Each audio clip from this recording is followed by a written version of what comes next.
Sean Diddy Combs has just filed a brand new bid to get out of jail before his sentencing in a few months. From arguing he shouldn't be locked up for his swinger lifestyle, to highlighting the atrocious conditions at the MDC, to addressing allegations of violence, he is fighting for his life in this new letter to the judge. Could it work? There is a point where concern turns into alarm, and it doesn't happen because of confirmed facts. It happens because of patterns, because of how systems react when they feel exposed. Be released from jail. I know I've asked that question before so many different times here on Sidebar, but we have right now a brand new request from his legal team, a brand new filing from his defense team arguing for why he should be released now after that monumental verdict in his criminal case several weeks ago.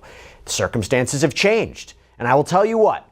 We did an interview a few weeks back that kind of previewed why and how Combs could be released. It was a bail bondsman that is apparently working with Diddy's team behind the scenes. I'm going to get to that a little bit later, but what I want to talk about right now is this latest letter from the defense to the judge overseeing this case, Judge Arun Subramanian. Remember, this comes after a jury of Combs' peers found him not guilty of racketeering conspiracy, not guilty of 2 counts of sex trafficking, but they did convict him of 2 counts of transportation to engage in prostitution. He's set to be sentenced on October 3rd. Technically, he could face up to 10 years in prison on each charge. Highly unlikely.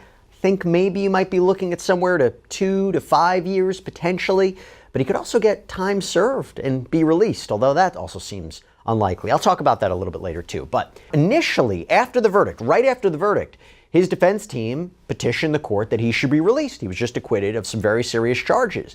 The judge denied it. The judge denied Combs bail once again. And remember, this comes after he was rejected bail multiple times since he was arrested back in September of 2024, highlighting the severity of the charges, the violence, and so forth. But now, this is different. Now, what is the defense arguing?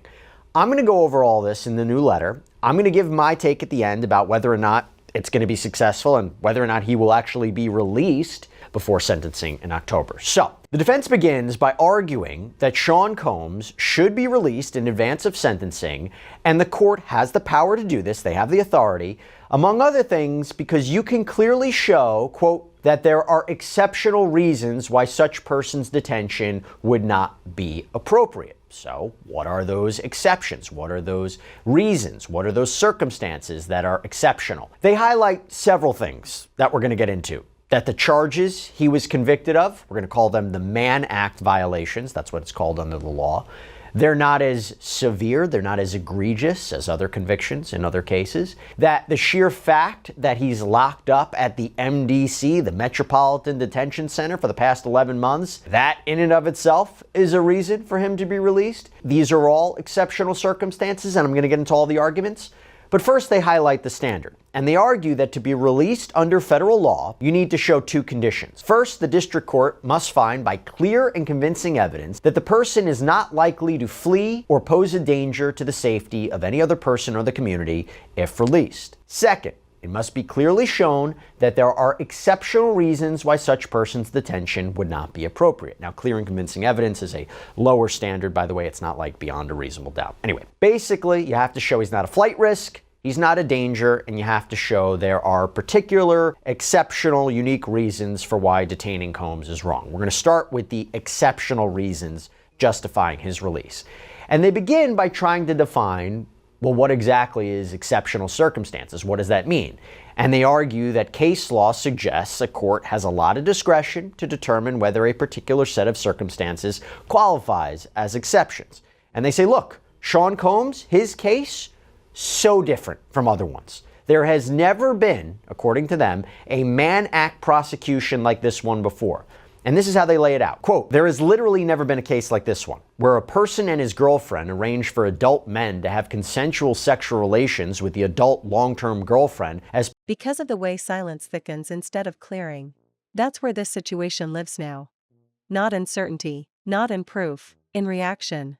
When word starts moving about an incident inside a sealed environment, the outside world focuses on the incident itself. The inside doesn't. The inside focuses on fallout, on what that rumor could trigger, on what questions it might unlock, on how quickly attention can spiral into scrutiny. Scrutiny is the real threat. Places built on confinement don't fear violence as much as they fear attention. Violence can be logged, filed, managed. Attention invites outsiders. Outsiders ask questions that don't respect internal logic. So the response comes fast and quiet. Schedules shift, movement changes, procedures tighten, language becomes careful. Everything looks routine, but nothing feels casual. That's how you know something has changed.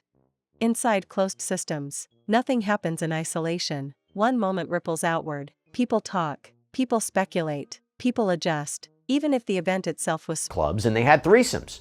Miss Ventura consistently expressed interest and enthusiasm in her intimate life with Combs, including what they called freak-offs. Jane and Sean Combs had threesomes too. When Jane and Combs watched pornography together, Jane testified that she contacted two different porn stars and invited them to join her and Mr. Combs. Both Miss Ventura and Jane testified that very often they would see the same men over and over again for years. In July of 2024, Jane testified, for instance, that she suggested to Mr. Combs that they call Paul. Jane explained that she told Combs she, quote, missed Paul. When asked why she said that, she responded, because I did. This was a lifestyle, one that both Miss Ventura and Jane chose, one they all, as grown adults, had a right to choose. Like many aspects of sex and intimacy, it was not without its complications, its bouts of jealousy, and at times, its frustrations. But that is a hallmark of any serious romantic relationship, and that is what these were, serious, long-term romantic relationships. By the way, not surprising they're really focusing on this because, again, he was acquitted of sex trafficking. They highlight how the jury didn't find sex trafficking of Jane or Cassie, that it didn't occur. There was no force, fraud, or coercion that was used to induce these women to engage in commercial sex acts. For transportation to engage in prostitution, what he was convicted of, the prosecution didn't have to prove that violence was used or that fraud was used or threats were used. It was just, did you transport these women and men for the purposes of sex work, commercial sex acts? And obviously the jury convicted him of that. And they highlight all the jury found was that there was prostitution, payment of porn stars and escorts. And they highlight that he is a swinger, or under the Mann Act, a John. And they argue he doesn't deserve to be locked up for this. Quote, Sean Combs should not be in jail for this conduct. In fact, he may be the only person currently in a United States jail for being any sort of John, and certainly the only person in jail for hiring adult male escorts for him and his girlfriend when he did not even have sex with the escort himself. Over the last 75 years, the White Slave Traffic Act has been limited to defendants who cause interstate travel for financial gain through the business of prostitution. That Sean Combs remains in jail for being convicted of being a customer of consensual adult sex services makes this case truly exceptional. Not only is prosecuting the users of adult prostitution services inconsistent with the Mann Act, it's inconsistent with the prosecution policies of the district attorneys of Manhattan and the city attorney of Los Angeles, California, two of the three locations where this prostitution allegedly took place. In addition, Mr. Combs is incarcerated while everyone else involved in this identical conduct, his girlfriends, the cowboys, the agency leaders, the porn stars, and others, walk free, as they should. If there was ever a fact pattern that was exceptional under the Mann Act, it is this one. And then they move on to another argument, that the Department of Justice, the DOJ, has usually only charged Mann Act violations when there's financial gain. And they even cite a number of cases in the Southern District of New York, where Combs was prosecuted, that apparently involved defendants that set up a prostitution business for profit. Again, trying to distinguish between Combs' conduct and these cases. He never did any of this for profit, they argued. And they even cite the 1953 U.S. Attorney's Manual that says, quote, as a general rule, prosecution should not be instituted in the so-called non-commercial cases. And they claim the Department of Justice manual today, quote, makes clear that the prosecution of customers involved in an 18 U.S. Small, its meaning grows through repetition. That's how rumor becomes pressure. The public often imagines confinement as rigid order, locked doors, clear authority, predictable routines. But the truth is less stable. Power inside is constantly renegotiated. It's not just enforced by rules, but by perception. Who is watched? Who is avoided? Who is tested? Perception decides safety. When someone enters that environment already carrying attention, the equilibrium breaks instantly. Attention creates imbalance. It doesn't matter why the attention exists, it only matters that it does. Eyes follow, whispers follow, expectations follow. And expectations are dangerous. Some expect protection, some expect weakness, some expect opportunity. Those expectations collide in unpredictable ways. The system tries to buffer that collision by separating, isolating, controlling access. Isolation is sold as safety. But isolation also signals difference, and difference is noticed. USC 2421 offense, like Mr. Combs here, is now limited to prosecuting those who engage in commercial sex with victims of sex trafficking, in addition to those who otherwise perpetrate or facilitate human trafficking offenses. And in the absence of any sex trafficking charge, however, it is clear that the standalone Mann Act counts never would have been prosecuted. That seems true. I think you ask any legal expert, they will say if all the government had against Sean Combs was the transportation to engage in prostitution charges, just the prostitution charges, they probably wouldn't have gone after him. They coupled it with racketeering and they coupled it with sex trafficking. I agree with that. I don't think that they would have gone after him just for that. Anyway, the defense highlights how modern day prosecutions of Johns is really when you're talking about exploiting vulnerable foreigners who don't speak English well, which again is not the case here. And they highlight how the only potentially comparable case in New York is where you had a retired police officer and a former judge who apparently hired women to have sex with a male fraternal group called the Jesters. But Combs' attorneys say, while there was no profit there, there's no profit here, there was sex trafficking of those prostitutes. That's what's different. Again, Combs was acquitted of sex trafficking in this case.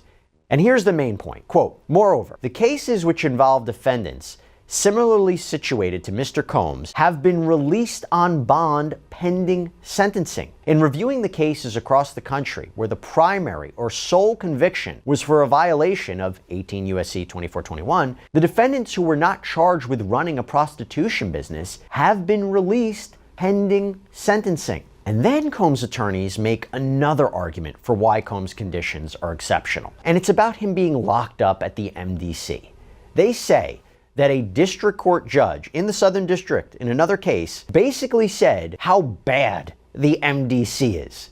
As Judge Furman noted, the state of affairs at MDC is unacceptable. In so noting, Judge Furman concluded that the conditions in the MDC qualify as exceptional reasons under the statute justifying, and this was the defendant in this case, Chavez's continuing release. Judge Furman found that the conditions at the MDC are, quote, dreadful in many respects, but three warrant particular emphasis. 1. Continued reports of inordinate periods of lockdown. 2.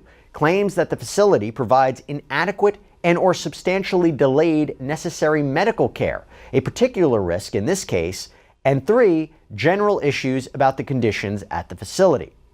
These conditions have not abated in Mr. Combs' detention at the facility.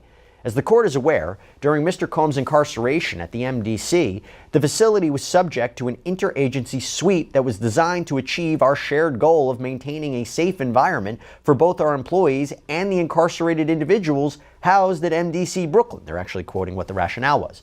In other words, there is a significant issue at the MDC related to the safety of employees and incarcerated individuals that require outside law enforcement action from multiple agencies to address. Importantly, MDC, as a jail, has a significant law enforcement presence within its walls 24 hours per day that are equipped with investigatory and often unregulated authority. Thus, the requirement of outside law enforcement agencies to ensure safety within the MDC is an admission that serious violence, mayhem, and chaos is occurring within the MDC that requires more than a Band-Aid raid, but rather surgery. Indeed, we are aware of ongoing threats of violence and actual violence in the facility such that Mr. Combs' safety is constantly at risk. And they go on to argue, though Mr. Combs... Once difference is noticed, stories form. Stories don't need evidence. They need repetition. One glance turns into a narrative. One absence turns into suspicion. One adjustment turns into confirmation that something is wrong. Even when nothing is confirmed, behavior changes. Guards become stricter. Movement narrows, interactions shorten, the atmosphere tightens, people feel it without being told. That's how you know the situation has escalated. If an altercation occurred, it didn't need to be dramatic. Inside, violence is rarely cinematic. It's abrupt, unplanned, over before anyone has time to react. A few seconds can trigger weeks of consequences. And consequences matter more than the act itself. The act disappears into reports. The consequences reshape reality. Medical evaluations labeled as routine, transfers labeled as precautionary, reduced visibility labeled as procedural. Each label removes context. Each label protects the institution from admitting instability. Instability is unacceptable. Because instability suggests loss of control, and has been a model inmate for his nearly year-long period of confinement, the violent conditions are still very much a concern for Mr. Combs and is an unnecessary confinement risk given the clear precedent of multiple similarly situated Mann Act convictions where defendants were released on conditions. Now, the government, by the way, would probably disagree with that statement of him being a model inmate. Remember when they accused Combs of trying to arrange three-way phone calls and buying the use of other inmates' phone privileges to try to make sure the government wasn't listening in, that he was having these private conversations, that he was allegedly trying to contact witnesses in the case, that he allegedly orchestrated a birthday campaign to help his public image while he was locked up. So if we hear a government response, I'm sure they're going to say something about that. Then the defense highlights he's not a risk of flight, he's not a danger to the community, which, by the way, I think are real key points here. But they seem to echo a lot of the same arguments that they have already stated to the court. And remember, they haven't been successful in the past. That he voluntarily came to New York last year to surrender himself to authorities, that he gave up his passport to his attorneys 6 months before his arrest, paid off his mortgage on his Miami home so it was free and clear for him to stay at while out on bond. He was just acquitted of the most serious charges that he was facing, which, by the way, carried decades, if not life in prison. That he's not a risk of flight. That's the basic argument.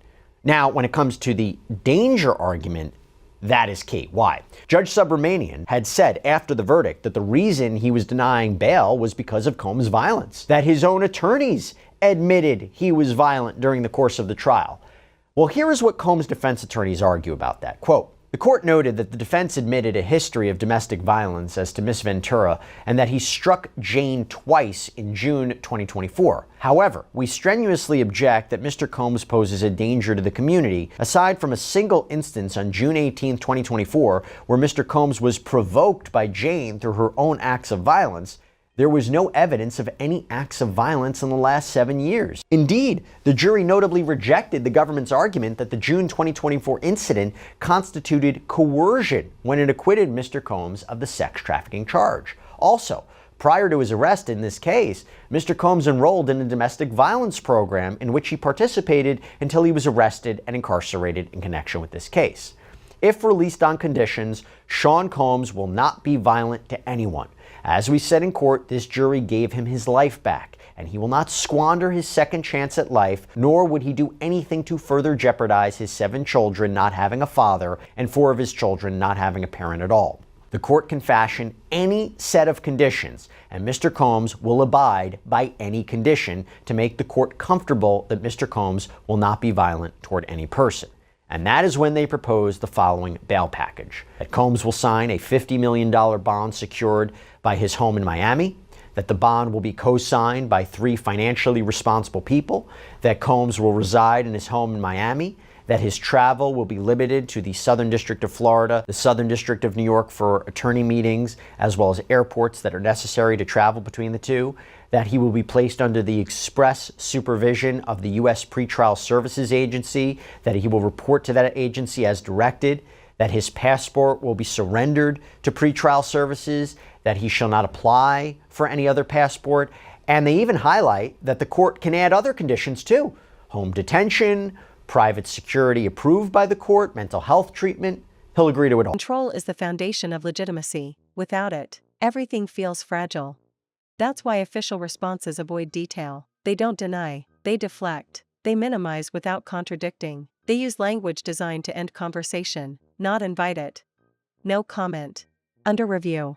Standard procedure. These phrases are shields. They don't answer questions, they prevent new ones.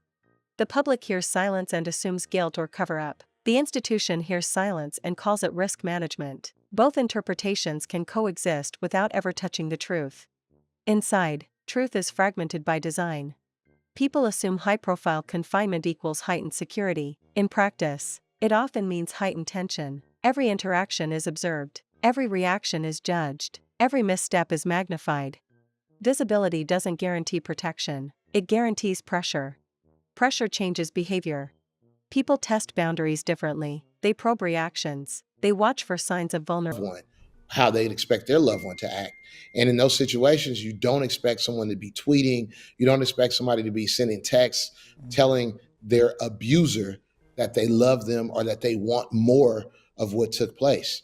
However, there are other people who see it from maybe more so the lens of a victim or someone who's been abused, who would say, you know what, that's not so beyond the pale of reason, because the abuse has been so entrenched in this person's mind that they then fall in love with their abuser. And so that's not something that they would, look askance upon or look down upon. So, one of the things about being in trial that I always remind my clients, is that despite all the rules that the judge gives people, no one leaves their life experience or their opinions at the courthouse door. It all makes its way into the courtroom and ultimately into the jury room. And that's why you can see such people who are on one side, like celebrating Diddy being acquitted on the much more serious charges, and other people who are like, how did this happen? I am upset. I feel like victims did not get justice today. Right, exactly. And emotions did run really high, especially when the verdict came down, because I think I myself was pretty surprised at some of the jury's decisions in relation to some of the charges where they found him not guilty. But, obviously they made their decision. They listened to the evidence. They saw all the exhibits and they made the decision that they did. And say come sentencing that Sean Combs is sentenced to maybe a couple years behind bars in prison. But do you think even after this trial, after everything that we've learned, after the many civil lawsuits that were also filed, do you think that there's any type of way that Sean Combs can have a comeback at this point? Well, I think there's certainly a comeback that could be crafted and created in which we as the public may see. Listen, this is a person who has lived his life in the public light, in the limelight for decades. Okay. And so, as has been said before, fame is one of the more addictive or most addictive drugs known to man. And so he was a very famous, and now some might say infamous person. The idea that he allows the narrative to end with the way in which the evidence came in and this kind of mixed bag verdict is not what's the word I'm looking for? If I don't see Diddy allowing the last chapter of his book to be written with this trial, instead, the person that he's held himself out to be and who we now understand him to be is someone who is going to say, look, this was a dark chapter in my life, but now I'm going to show you the phoenix rising from the ashes. And there are other chapters. And I think that he will make an even more concerted effort to be more philanthropic, to be more of a victim's advocate. And also, once he completes these programs, he can say, look, I was once an abuser of women, abuser of drugs, abuser of fame, abuser of power and fortune, but look who I am now. And so I think that's a pretty powerful story. And frankly, people love comeback stories.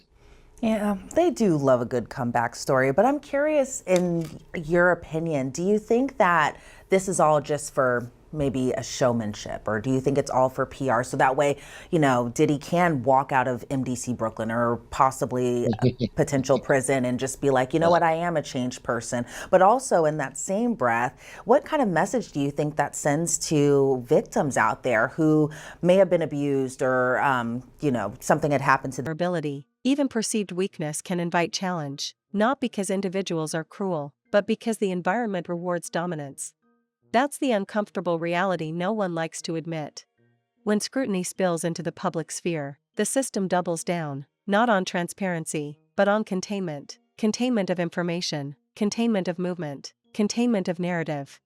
Narratives are powerful inside these walls. They shape how people are treated. They shape expectations. They shape risk. Once a narrative of danger exists, even hypothetically, it changes everything. Extra supervision feels like suspicion, reduced access feels like punishment, silence feels like confirmation that something went wrong. Time stretches under those conditions, days blur, nights get louder, thoughts circle. Fear doesn't announce itself loudly, it settles in quietly, shaping perception. That's why even unverified stories can have real consequences. Whether the incident happened exactly as described doesn't matter as much as the fact that people believe it could have. Believability is the key.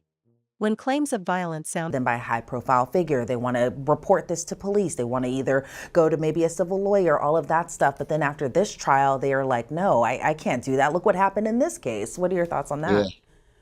Well, there are definitely people who are victims advocates and victims themselves who think that this trial serves to kind of throw cold water, if you will, and chill victims who might want to come forward to express what happened to them, to initiate a criminal case, to initiate a civil case. They look at this case and say, at what cost is it to me personally to have to bare my soul, to only then be grilled on cross-examination, to have all of my intimate details bantied about, in the media, and then to be judged, and then go through all of that, and I walk away in some ways empty-handed. Now, that's certainly one way of looking at things, and there's a lot of credibility as it relates to understanding how someone could feel that way. The flip side, because remember, the scales of justice isn't just one side, there's two sides. The other side, if you will, is at what point in time does a person pay in full their price to society? And then once they've paid the price for their transgressions, at what point do you then look at that person and feel like, hey, you could be a changed person. You can redeem yourself. There's things that you can do to essentially prove to us as members of the public, as clients, as customers, that, what, you're a changed man.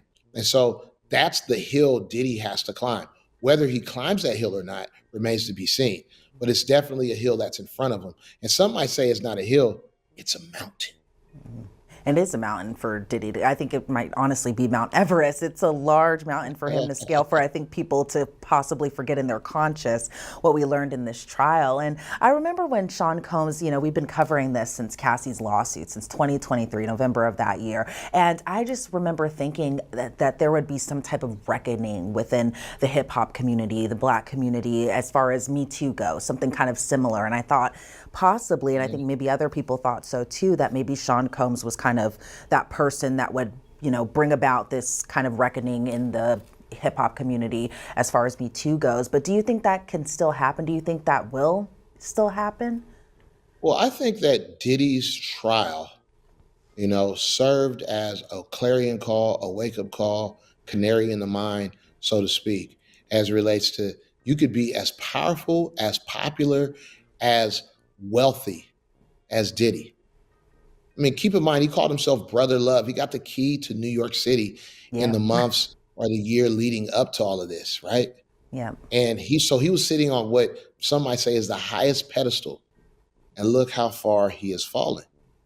Now, at the same time, you have that going on. And so people can look, if you really look at the case, and not just the legal case, but the case in the court of public opinion.